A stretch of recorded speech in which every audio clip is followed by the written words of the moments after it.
পাকিস্তানের বিপক্ষে ওপেনিংয়ে আসছে বড় চমক। ধারাবাহিকতার অভাবে এবার বাদ পড়তে পারেন পারভেজ ইমন। একাদশে জায়গা হারাতে পারেন মেহেদী মিরাজ, ছন্দহীনতায় ভুগছেন তিনিও। তবে পেস ইউনিটে ফিরতে পারেন দেশ সেরা পেসার। সব মিলিয়ে লঙ্কানদের পর পাকিস্তানের বিপক্ষেও শক্তিশালী একাদশ গঠনের পরিকল্পনা সাজাচ্ছেন ফিল সিমন্স।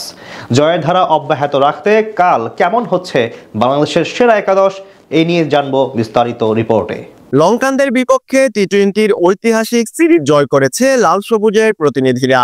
বাকি দুই ফরম্যাটে হতাশ করলেও শেষ বেলায় বড় চমক দেখিয়েছে লিটন দাসের দল। সেই আত্মবিশ্বাস নিয়ে এবার পাকিস্তানের বিপক্ষে বদলা নেয়ার মিশনে নামবে টিম টাইগার্স। কাল ঘরের মাঠে পর্দা উঠতে যাচ্ছে টাইগারদের আরও এক টি-20 সিরিজে। জয়ের ধারা অব্যাহত রাখতে এবারও শক্তিশালী একাদশ গঠনের কোনো বিকল্প নেই টাইগার কোচের। তবে কারা থাকবেন একাদশে, সালমান আগার দলের সাথে কাদের নিয়ে লড়াইয়ে নামবে বাংলাদেশ, এ নিয়ে চারদিকে চলছে জোর আলোচনা।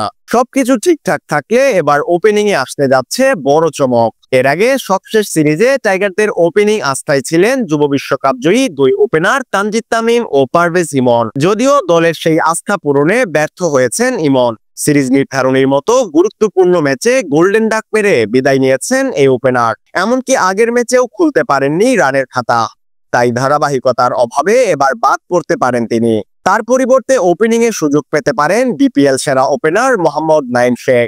সবশেষ সিরিজে এক ম্যাচে সুযোগ পেয়ে 29 বলে খেলেছিলেন 32 রানের ইনিংস। যদিও সেবার মিডল অর্ডারে নামানো হয়েছিল তাকে। তবে ঘরের মাঠ বিবেচনায় এবার ইমনকে বসিয়ে নাইমকেই ওপেনিং এ রাখতে পারে টাইগারদের টিম ম্যানেজমেন্ট। অন্যদিকে এবারও দলের ওপেনিং আস্থায় আরো একবার টিকে থাকবেন তানজিদ তামিম। সিরিজ জয়ের ম্যাচে বড় রানের ইনিংস খেলে দলকে ঐতিহাসিক সাফল্য এনে দিয়েছেন এই বাঁহাতি ওপেনার। এছাড়া এবারও দলের ওয়ান ডাউন সামলাবেন লিটন কুমার দাস। ব্যাটিং এর ছন্দহীনতা কাটিয়ে অধিনায়কের রানের ধারায় ফেরা দলের জন্য এই মুহূর্তে সবচেয়ে স্বস্তিদায়ক। মিডল অর্ডারের শুরুতে থাকবেন তাওহিদ হৃদয়। সবশেষ টি-20 সিরিজে ধারাবাহিকতা দেখিয়েছেন তিনিও। তবে ছন্দহীনতার অভাবে এবার একাদশ থেকে বাদ পড়তে পারেন ওয়ানডে অধিনায়ক মেহেদী মিরাজ। সিরিজ নির্ধারণী ম্যাচে তার পরিবর্তে একাদশে ফিরে অবিশ্বাস্য পারফর্ম করেছেন টি-20-র সহ অধিনায়ক শেখ মাহেদী। মাত্র 11 রানে 4 উইকেট নিয়ে গড়েছেন ক্যারিয়ার সেরা রেকর্ড। তাই মিরাজের পরিবর্তে আরো একবার দলে থাকবেন তিনি। 6 ও 7 নম্বর পজিশনে এবারও দেখা যাবে শামীম হোসেন পাটোয়ারি এবং জাকের আলী অনিককে। মাহাদির সাথে স্পিনের যুগলবন্দি করতে একাদশে থাকবেন লেগ স্পিনার রিশাদ হোসেন। এদিকে ঘরের মাঠের সিরিজে এবার একাদশে ফিরতে পারেন দেশের পেসার তাসকিন আহমেদ। মিরপুরের উইকেটে সবশেষ বিপিএল এ উইকেট শিকারের রেকর্ড গড়েছেন তিনি। তাই পাকিস্তান বোধে তিনি হবেন ফিল সিমন্সের প্রথম পছন্দ। তার সাথে থাকবেন কাটার মাস্টার মুস্তাফিজুর রহমান। লঙ্কা সিরিজের পিতুবি বোলিং এ এক কথায় অসাধারণ পারফরমেন্স দেখিয়েছেন ফিজ। 3 নম্বর পেসার হিসেবে দেখা যেতে পারে তানজিম হাসান সাকিবকে।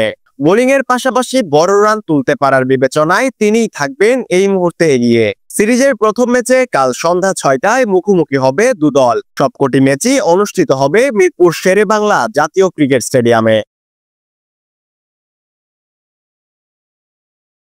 পারেন বিপিএল সেরা ওপেনার মোহাম্মদ নাইম শেখ। সবশেষ সিরিজে এক ম্যাচে সুযোগ পেয়ে 29 বলে খেলেছিলেন 32 রানের ইনিংস। যদিও সেবার মিডল অর্ডারে নামানো হয়েছিল তাকে।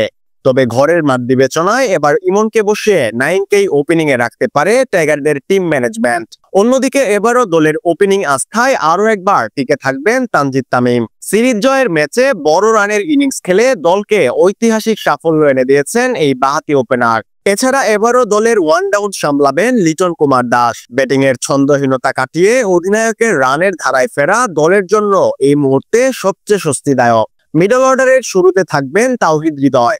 সবশেষ টি-20 সিরিজে ধারাবাহিকতা দেখিয়েছেন তিনিও। তবে ছন্দহীনতার অভাবে এবার একাদশ থেকে বাদ পড়তে পারেন ওয়ানডে অধিনায়ক মেহেদী মিরাজ। সিরিজ নির্ধারণী ম্যাচে তার পরিবর্তে একাদশে ফিরে অবিশ্বাস্য পারফর্ম করেছেন টি-20-র সহ অধিনায়ক শেখ মাহেদী। মাত্র 11 রানে 4 উইকেট নিয়ে গড়েছেন ক্যারিয়ার সেরা রেকর্ড। তাই মিরাজের পরিবর্তে আরো একবার দলে থাকবেন তিনি। 6 ও 7 নম্বর পজিশনে এবারও দেখা যাবে শামীম হোসেন পাটোয়ারি এবং জাকের আলী অনিককে। মাহাদির সাথে স্পিনের যুগলবন্দি করতে একাদশে থাকবেন লেগ স্পিনার রিশাদ হোসেন। এদিকে ঘরের মাঠের সিরিজে এবার একাদশে ফিরতে পারেন দেশের সেরা পেসার তাসকিন আহমেদ।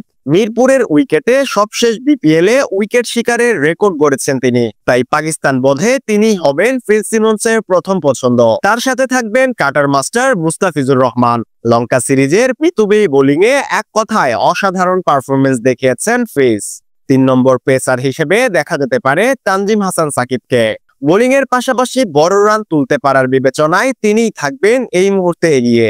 সিরিজের প্রথম ম্যাচে কাল সন্ধ্যা 6টায় মুখোমুখি হবে দুদল। সবকটি ম্যাচই অনুষ্ঠিত হবে মিরপুর শেরেবাংলা জাতীয় ক্রিকেট স্টেডিয়ামে।